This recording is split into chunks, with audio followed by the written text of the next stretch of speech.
To provinces, two big immigration updates.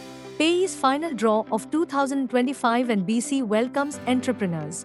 Canada's provincial immigration programs are closing out 2025 with some important updates, and today's video brings you to key developments from Prince Edward Island and British Columbia that could shape your PR plans going into 2026. Let's start with Prince Edward Island. On 15th December 2025, the PAYE Provincial Nominee Program held what is expected to be its final draw of the year, issuing 166 invitations to apply. This draw focused strongly on skilled workers already employed in PAYE and international graduates who studied at select institutions like UPAE, Holland College, and College de LLA. Invitations were issued through PAYE Express Entry and the Labour Impact category, continuing a clear trend seen throughout 2025.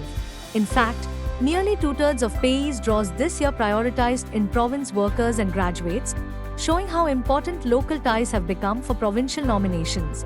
Overall, PAYE conducted 13 draws in 2025, issuing 1,596 invitations, almost entirely through labor-focused streams. If PAYE sticks to its usual schedule, this December draw officially wraps up its 2025 invitation activity. Looking ahead to 2026, candidates will need an active expression of interest profile, with selection based on language ability, education, work experience in in-demand sectors like healthcare and trades, and strong employment connections within the province. Now let's shift west to British Columbia. On 16 December 2025, the BC Provincial Nominee Program held another targeted draw, this time focusing exclusively on entrepreneurs. A total of up to 21 invitations were issued across BC's entrepreneur immigration-based stream and regional stream.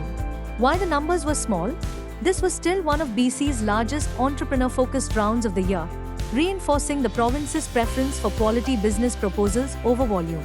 Successful candidates are expected to start or purchase businesses, create local jobs, and contribute directly to regional economies, especially in smaller communities. Despite major federal cuts earlier in the year, British Columbia managed to recover much of its nomination capacity and plans to use its 6,214 nomination spaces by year-end fully. So what's the big takeaway here?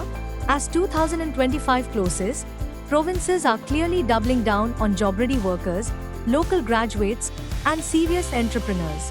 Whether you're studying, working, or planning to invest in Canada, provincial programs remain one of the strongest PR pathways, but strategy matters more than ever. This is the end of today's video update. We hope you found it helpful. Thank you for watching.